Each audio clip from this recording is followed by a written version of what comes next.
Hebrews chapter 11, verses 1 through 26, ESV.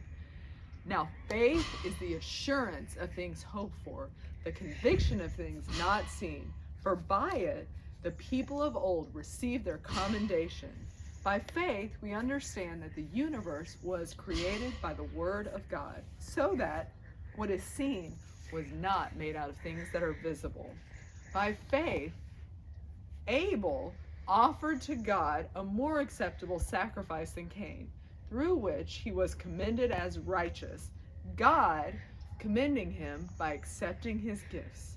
And through his faith, though he died, he still speaks. By faith, Enoch was taken up so that he should not see death, and he was not found, because God had taken him. Now before he was taken, he was commended as having pleased God. And without faith, it is impossible to please him. For whoever would draw near to God must believe that he exists and that he rewards those who seek him.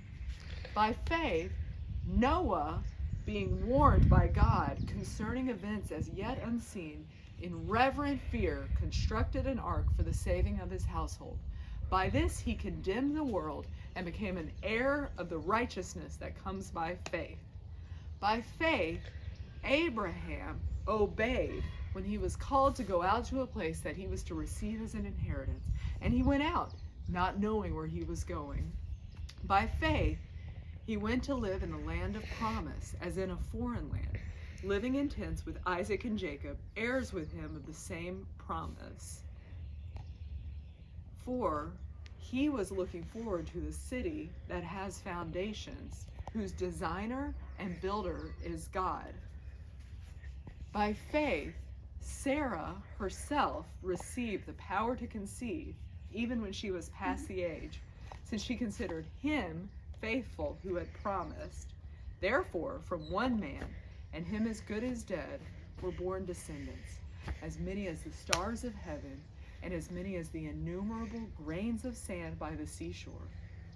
These all died in faith, not having received the things promised, but having seen them and greeted them from afar, and having acknowledged that they were strangers and exiles on the earth. For people who speak thus make it clear that they are seeking a homeland. If they had been thinking of that land from which they had gone out, they would have had opportunity to return. But as it is, they desire a better country, a heavenly one. Therefore, God is not ashamed to be called their God, for he has prepared for them a city.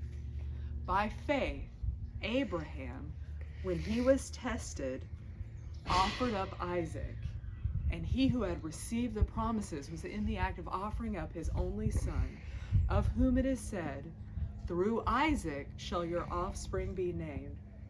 For he considered that God was able even to raise him from the dead, from which, figuratively speaking, he did receive him back. By faith, Isaac invoked future blessing on Jacob and Esau. By faith, Jacob, when dying, blessed each of the sons of Joseph, bowing in worship over the head of his staff. By faith, Joseph, at the end of his life, made mention of the exodus of the Israelites and gave directions concerning his bones. By faith, Moses, when he was born, was hidden for 3 months by his parents, because they saw that the child was beautiful, and they were not afraid of the king's edict. By faith, Moses, when he was grown up, refused to be called the son of Pharaoh's daughter, choosing rather to be mistreated with the people of God than to enjoy the fleeting pleasures of sin.